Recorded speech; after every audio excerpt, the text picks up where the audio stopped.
తాకట్లో ఉన్న మీ బంగారాన్ని విడిపించి ఆ రోజు ఆన్లైన్ రేటుకి కొంటాం. Sharma gold company.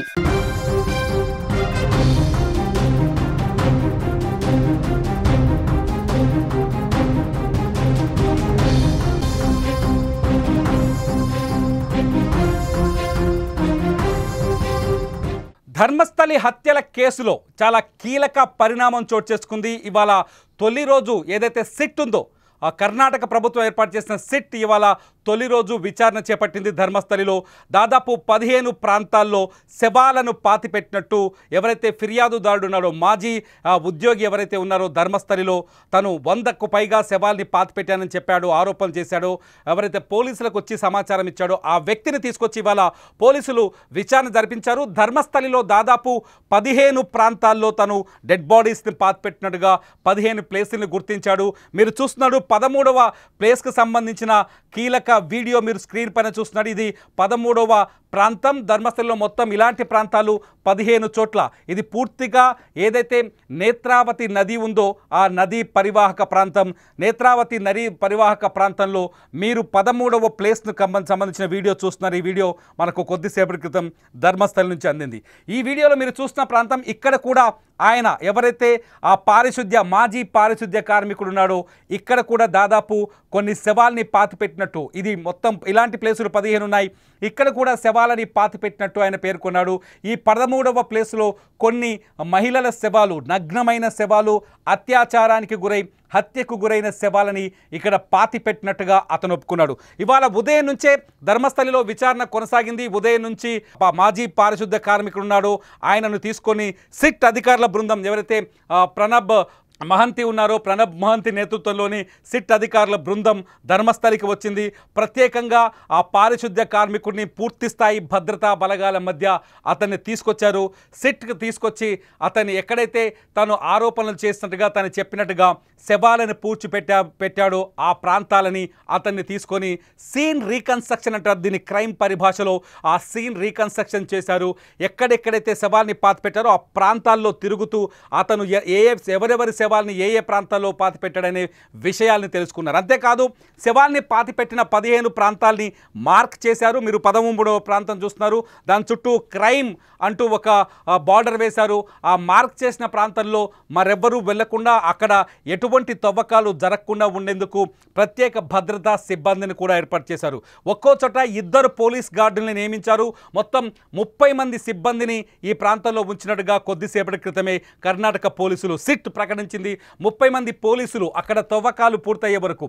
ఈ కేసులో కీలకమైన పరిణామం ఏంటంటే ఈ 15 ప్రాంతాల్లో ఎవరైతే ఆ మాజీ పారిశుద్ధ్య కార్మికుడు ఎక్కడైతే శవాలు పాతిపెట్టామని చెప్పాడో ఆ పాతిపెట్టిన ఆ 15 ప్రాంతాల్లో వాళ్ళు ఆ తవ్వకాలు జరిపి నిజంగానే అతను చెప్పినట్టుగా అక్కడ శవాలని పూడ్చిపెట్టాడనే విషయాల్ని కనిపెట్టాల్సిన అవసరం ఉంది. అంతేకాదు పూడ్చిపెట్టిన ప్రాంతంలో దొరికిన ఎముకలు కావచ్చు, అస్థిపంజరాలు కావచ్చు, వాటి ద్వారా DNA టెస్టులు చేసే అవకాశం ఉంది.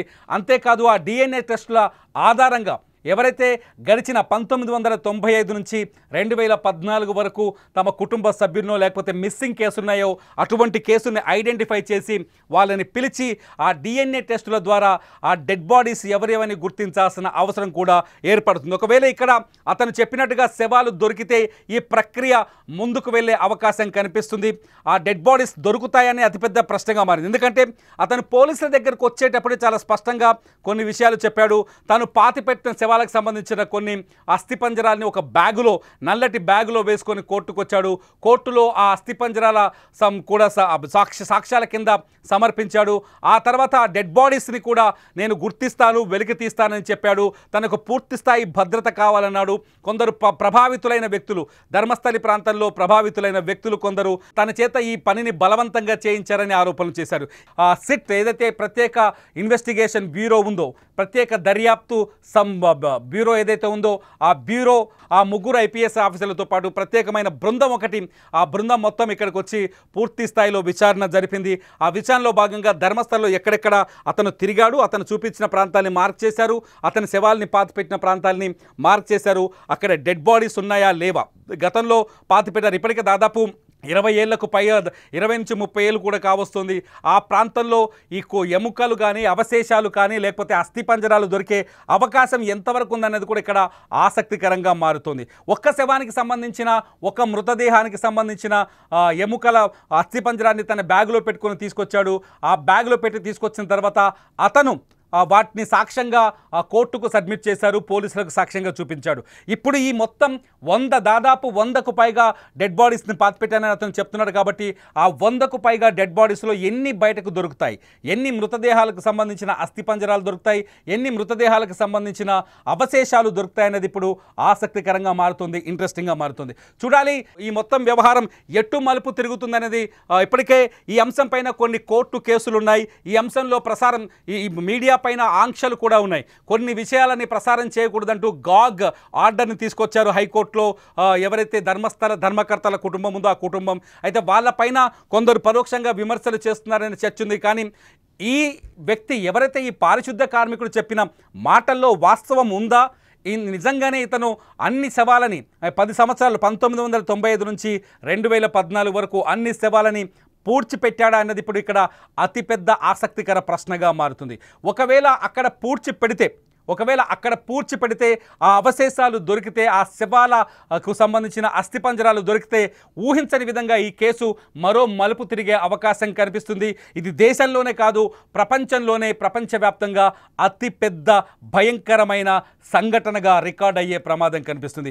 ఏది ఏమైనా స్వయంగా శివుడే కొలువై ఉన్న మంజునాథుడిగా కొలువైన ధర్మస్థలిలో ఇటువంటి అధర్మం జరిగిందా? అక్కడ మహిళలపైన మాస్ రేప్ జరిగిందా? అఘాయిత్యం, అత్యాచారం జరిగిందా? అంతేకాదు వాళ్ళు దారుణ హత్యకు గురయ్యారా? అలా హత్యకు గురైన వాళ్ళు అన్యాయంగా పూడ్చిపెట్టబడ్డారా అన్నది ఇప్పుడు అతిపెద్ద మిస్టరీగా మారుతుంది. ఈ మిస్టరీ పైన తేల్చేందుకే సిట్ ఇప్పుడు విచారణ మొదలుపెట్టింది.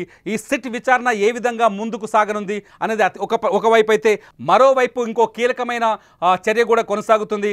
ఎవరైతే వ్యక్తి నేను శవాల్ని పాతిపెట్టానని చెబుతున్నాడో ఆ వ్యక్తికి లై డిటెక్టర్ టెస్టులు చేయాలని కూడా కోర్టుల్లో పిటిషన్లు దాఖలై ఉన్నాయి. ఆ పిటిషన్ పైన కోర్టు ఎటువంటి డెసిషన్ తీసుకుంటుందనేది కూడా ఇక్కడ ఆసక్తికరంగా మారింది. మొత్తానికి పూర్తిగా మీడియా సమక్షంలో మీడియాకి అతని ఫేస్ కనిపించకుండా అతని ముఖానికి రెండు రంగులున్న వైట్ అండ్ రెడ్ కలర్ ఉన్న మాస్క్ ధరించారు. ఎందుకంటే అతని ఫేస్ని కొందరు ఆర్టిఫిషియల్ ఇంటెలిజెన్స్ ద్వారా కావచ్చు, లేకపోతే ఏఐ ద్వారా కావచ్చు స్కాన్ చేసి ఆ ఫేస్ని బయట పెట్టే ప్రయత్నం చేయొచ్చు, లేకపోతే ఆ ఫేస్ని ప్రజలకు చూపించే ప్రయత్నం చేయొచ్చు. కాబట్టి ఏఐ నుంచి కాపాడేందుకు ఈ రెడ్ అండ్ వైట్ కలర్ ముసుగు ధరించినట్టుగా తెలుస్తోంది. కొందరు నిపుణులు చెప్తున్నారు ఆ రెడ్ అండ్ వైట్ కొన్ని ఏఐ సాఫ్ట్వేర్లు వాటిని గుర్తించలేవని, తొలగించలేవని, వాటిని ఐడెంటిఫై చేయలేవనే ఉద్దేశంతోనే వీటిని ఏర్పాటు చేసినట్టుగా తెలుస్తుంది. ఏది ఏమైనప్పటికీ ధర్మస్థలిలో ఒక మిస్టరీ కొనసాగుతోంది. ఏదైతే వారం రోజుల క్రితం 100 శవాలు జూన్ 4వ తేదీన ఇతను పోలీసులకు ఫిర్యాదు చేశారు. ఒక వారం రోజులుగా ఈ అంశంపై చర్చ జరుగుతోంది సోషల్ మీడియాలో.